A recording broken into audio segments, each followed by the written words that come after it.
Marcus sits across from her in a dimly lit Soho bar. The ice in his bourbon has melted. He's staring at her, trying to solve a puzzle that doesn't exist. He thinks she's being difficult. He thinks she's unreadable. He is wrong.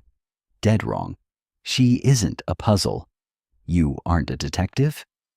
And this isn't a game of luck. Most men spend their entire lives waiting for a neon sign that says, "I want you." They wait for the perfect words. They wait for a permission slip that she will never sign. Why? Because you're looking at her mouth, but her body is already screaming the truth. Stoicism teaches us one thing. Perceive the reality, not your projection of it. Marcus is projecting his fear of rejection onto her silence. He sees a wall. I see a window. In the next 10 minutes, I'm going to show you 7 behavioral shifts that prove she is waiting for you to take the lead. These aren't dating tips. This is human biology filtered through 2,000 years of Stoic discipline. If you miss the first sign, you've already lost the night. But if you miss the 4th, you've lost her respect forever. You've probably been there, haven't you? Sitting in that silence, feeling the tension, but paralyzed by the what if. Let's kill that paralysis. Right now. But before we dive into her movements, you need to understand the concept of facilitating the flow. Because if she's doing this one specific thing with her glass, the conversation is already over. Marcus watches her hand. It's a small movement. She repositions her wine glass, moving it 2 inches to the left. Most men see a cluttered table. Marcus sees a barrier being removed. She is clearing the no man's land between you. This is the first rule of physical surrender, facilitating the flow. When a woman wants you to lead, she stops building walls and starts building bridges. She leans in. Her shoulders drop. Her sternum points directly at your heart. But here is where Marcus, and maybe you, usually fails. You see the lean, you feel the heat, and you panic. You start talking faster. You try to fill the space with words, jokes, or useless information about your job. Stop. That is not leading. That is performing. Stoicism tells us that a leader is the sun, not the moth. The sun doesn't chase. It stays in its orbit and provides the gravity. Watch her hair. If she's tucking it behind her ear, exposing the line of her neck while looking at you, that isn't an itch. It's an invitation, a vulnerable display. She is showing you the jugular. It's a biological green light. She wants to be seen. She wants to be followed. She wants to be led. But Marcus is still stuck in his head. He's thinking, is she just being friendly? Very different. Very, very different. Friendly is polite distance. Interested is the lingering. If you stand up to go to the bar and she lingers for a microsecond before letting go of eye contact, she's testing your gravity. She's checking if you'll notice the tension you've created. But there's a trap here. A trap that kills 90% of all potential connections before the first kiss. It's called the proximity paradox. She will get close, then she will pull back. Not because she changed her mind, but because she's checking if you have the Stoic discipline to remain unshakable when the wind changes direction. If you chase her the moment she pulls back, the game is over. You've proven you're a moth. But if you stay still, if you maintain your space with a calm, piercing gaze, that's when the real signs start to appear. Signs that involve more than just a wine glass or a tilt of the head. Wait until you see what she does with her feet, because the feet never lie, even when the face does. But before we look down, we need to look at how she's using the open windows of conversation. Marcus feels the shift. The table is clear. The proximity is established. Now the music in the room seems to fade, and her voice becomes the only frequency he hears. She starts talking about something small, a frustration at work, a book she's reading, a memory of a trip to Italy. Most men, the ones who haven't studied the Stoics, make a fatal mistake here. They listen to the content. They start giving advice. They try to fix the problem she's describing. Marcus is about to do it.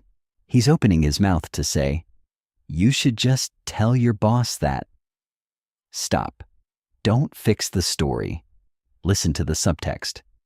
She isn't looking for a consultant. She is opening a window. She is showing you her inner world to see if you are strong enough to hold it without flinching. This is the emotional invitational. When a woman wants you to lead, she will offer you her vulnerability as a test. She wants to see if your emotional house is built on rock or sand. Have you ever felt that?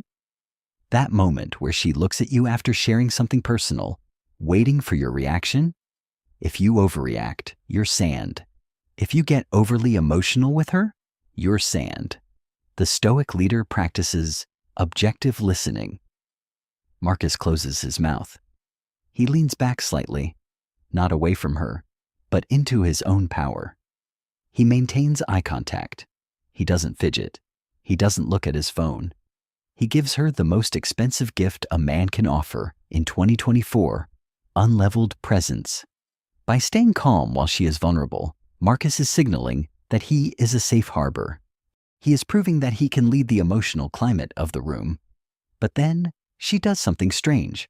She stops talking. She looks down at her hands, then back up at him and says, "I don't usually tell people that." This is it, the pivot point. Most men would say, "Oh, thank you, I'm honored." Weak. A Stoic knows that words are cheap. Instead, Marcus uses a pattern interrupt. He doesn't thank her. He acknowledges the reality. He says something that resets the tension and forces her to lean in even further. But what he says next is dangerous. If said incorrectly, it ruins the vibe. If said with Stoic authority, it seals the deal. But before we get to the words, we have to talk about the leadership test she's about to throw at him, because she's not done testing his gravity yet. I don't usually tell people that. When Marcus hears those 7 words, his lizard brain screams at him to apologize, to say, "I'm sorry you went through that." But Marcus isn't an amateur. He knows that an apology for someone else's past is a subconscious admission of weakness. It's an attempt to please, not to lead. He doesn't apologize. He acknowledges. He remains. He looks at her, holds the silence for exactly 3 seconds and says, "I know. I can see it in how you carry yourself." He didn't give her sympathy. He gave her recognition. This is not manipulation. This is human psychology. A woman who wants to be led is looking for a man who can witness her emotions without being drowned by them. She is checking if you are an anchor or just another piece of driftwood. Most men fail the emotional invitational because they try to be the good guy. They offer a shoulder to cry on, but a leader offers a mirror to reflect her strength.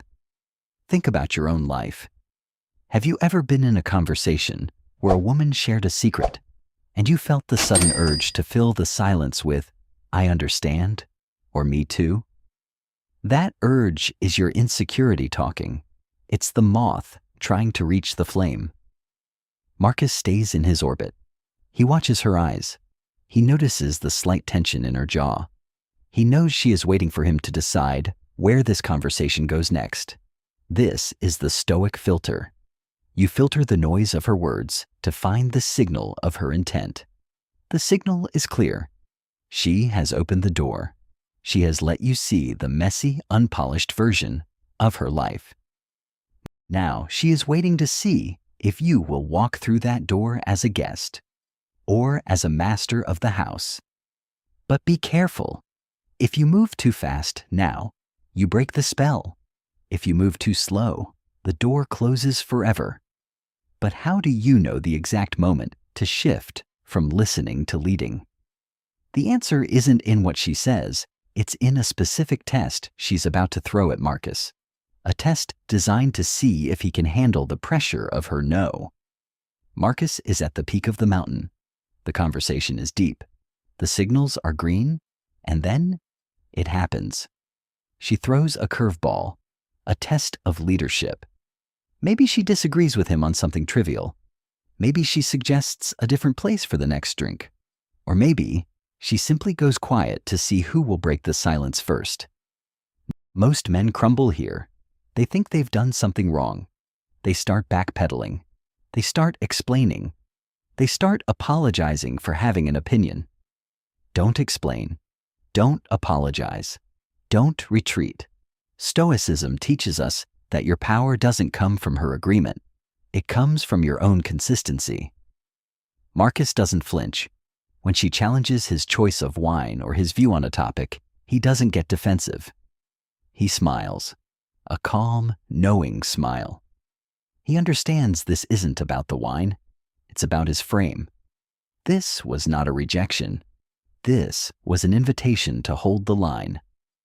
When a woman wants you to lead, she will occasionally push against you. Not to knock you over, but to make sure you are unshakable. She is looking for the Stoic wall. She wants to know that if the world gets chaotic, you will remain the same. She tests your patience. She tests your boundaries. She tests your soul. And Marcus passes. He handles her pushback with the same ease he handled her vulnerability. He stays playful, but firm. He doesn't seek her approval, because a leader is the source of approval, not the requester of it. Have you ever felt that sudden coldness from a woman right when things were going well? That was the test. And if you chased her in that moment, you failed. You showed her that your emotional state depends on her mood. You showed her you are a follower. But Marcus? Marcus remains the sun. He knows that the clouds move, but the sun stays put. By not reacting, he passes the final barrier. Her shoulders relax completely now. Her breathing slows. The tension changes from testing to trusting. She is now ready for the final move. The move that most men are too afraid to make because they're waiting for 100% certainty. But a Stoic knows that certainty is an illusion. There is only the moment. But how do you execute the final lead without looking desperate? There is one specific phrase Marcus is about to use that will either end the night in a handshake or a life-changing connection. The check is paid. The night is winding down. Marcus stands up, but he doesn't look at his phone. He doesn't ask, "So what are we doing now?" He doesn't seek. He decides. He looks her in the eye and says, "I'm going this way. Come with me." No question mark. No hesitation. Just a calm, Stoic invitation to join his reality. And because Marcus has passed every test, the physical clearance, the emotional window, the challenge of his frame, she doesn't hesitate. She follows. But this video isn't actually about Marcus, and it isn't about the girl in the Soho bar. It's about you. It's about the man you've forgotten you could be. Stoicism isn't about being a cold statue. It's about being the only thing in the room that doesn't break when the pressure rises. Most men in 2024 are terrified of leading because they are terrified of being responsible for the outcome. They want the girl, but they don't want the weight of the decision. They want the prize without the discipline. You cannot lead her if you cannot lead your own mind. You cannot lead her if you cannot lead your own fears. You cannot lead her if you cannot lead yourself. The 7 signs we discussed today are not tools to manipulate her. They are reflections of your own internal state. When you become a man who is unshakable, observant, and silent in his power, she won't just show you signs. She will crave your presence. Modern dating is chaotic, but human nature is ancient. The rules haven't changed, only the men have. Marcus didn't win tonight because he was lucky. He won because he stopped being a moth and remembered he was the sun. So, next time you're sitting in that silence and you feel the urge to ask for permission, don't. Look at her feet. Look at her glass. Then look at your own soul. Because the real sign you've been waiting for isn't hers, it's yours.